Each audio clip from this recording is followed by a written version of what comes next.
Monsieur le Président, vous avez déjà utilisé l'avis du public sans en tenir compte et l'appel à un ami. Un certain Gabriel qui n'a pas de n'y répondre et vous n'avez plus. Non plus le 49.3. Un choix extrêmement difficile. Qu'allez-vous choisir, Monsieur le Président? Sébastien Lecornu. Réponse A. Sébastien Lecornu. Réponse B. Sébastiane Delas Unicornio. Réponse C. Ou Obi-Wan Kenobi. Réponse D. Putain, c'est chaud. C'est vraiment une question très difficile. Je sais pas, Jean-Pierre, c'est la merde. Jean-Marie Bigard, aïe aïe aïe, c'est tellement dommage, il avait défendu les Gazaouis et avait détruit publiquement Israël. Mais qu'il choisisse Bardella au détriment de Mélenchon porte à croire qu'il était sous et que maintenant il est dessoulé. Un bon président aujourd'hui pour vous, dans la classe politique actuelle. Jean-Luc Mélenchon, Gabriel Attal, Édouard Philippe, Jordan Jean-Luc Bardella. Mélenchon, c'est une erreur. C'est pas un homme, c'est une erreur. Ah oui. Ouais. Lui, il faut le jeter. Partout où il peut, il fout le feu, il fout la merde. Mais donc un second tour, Mélenchon-Bardella. Ah ben, vous votez sans qui? aucun doute, je vote Jordan Bardella, bien sûr. Et d'ailleurs, t'as vu beaucoup, j'admire avec quelle élégance tous les hommes politiques commencent à se rapprocher de ce rassemblement national qui redevient tout à fait légitime, si tu veux. Donc vous pourriez voter pour eux. Et que, oui, je pourrais revoter, je pourrais voter. C'est-à-dire, sa fille a tellement fait de choses Ensuite, on a un patriote français qui détruit les sionistes BHL et Rachel Kahn. Une vie égale une vie, une vie égale une vie, c'est la propagande du Mais la juiverie, vous vous prenez pour qui au juste? Oui, une vie égale une vie, je ne vois pas au nom de quoi la vie d'un juif serait racialement, ethniquement, religieusement supérieure à celle d'un chrétien, d'un musulman, d'un bouddhiste ou d'un athée. C'est complètement ridicule comme raisonnement. Mais ça ne m'étonne pas de cette religion de racistes, de fanatiques et de satanistes. D'ailleurs, quand on lit le Talmud, ou même la Torah, ça représente bien cette religion.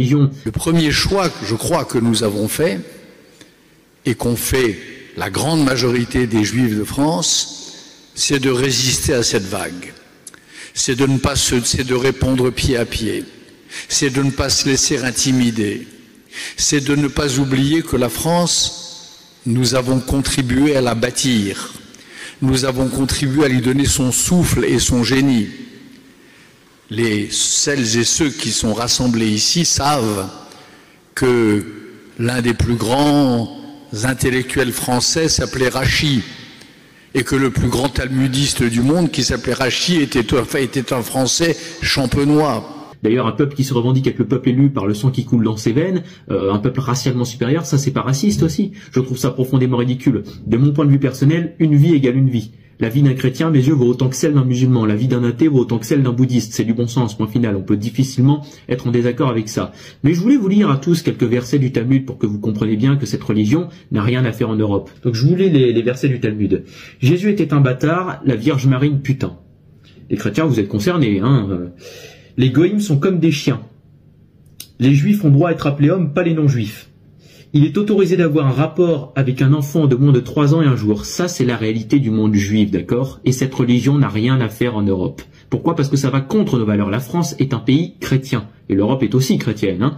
Et ça va contre nos valeurs, puisque Jésus a dit aimez-vous les uns les autres.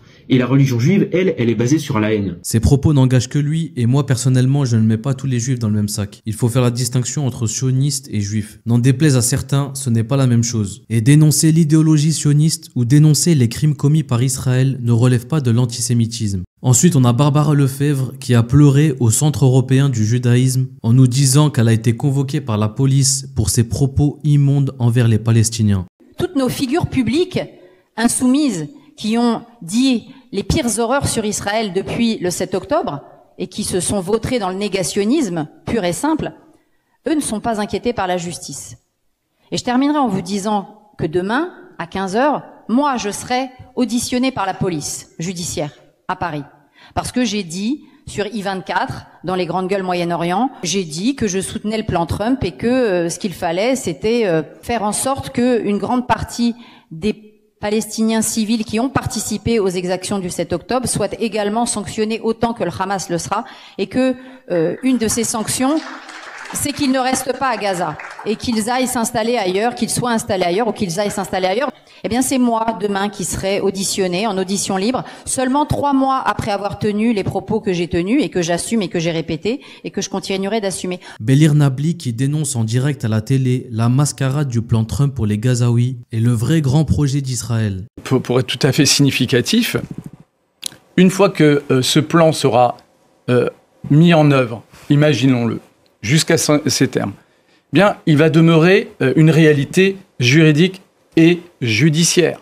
La réalité juridique, c'est qu'Israël est obligé, du point de vue du droit international, d'arrêter ces stratégies d'occupation et de colonisation. Or, politiquement, personne en Israël, aucune figure alternative à Netanyahou n'incarne précisément le choix de la désoccupation des territoires occupés et de la décolonisation de la Cisjordanie. Que, deuxièmement, sur le plan judiciaire, ce qui va rester, parce que le temps judiciaire est plus long que le temps, y compris du temps politique et des négociations, Benyamin Netanyahou restera poursuivi pour crimes de guerre et crimes contre l'humanité devant la Cour pénale internationale. Et j'allais dire pire, c'est l'État d'Israël qui est poursuivi pour génocide. Et ça, je ne sais pas pourquoi madame dit qu'on est hors sol ou je ne sais quoi. C'est une requête qui a été admise par la Cour internationale de justice. C'est pas le Hamas. La Cour internationale de justice continue ses investigations pour apprécier la qualification de génocide par rapport à ce qui s'est passé et ce qui se passe à Gaza. C'est très sérieux. C'est très sérieux. Imaginons que cette requête aboutisse.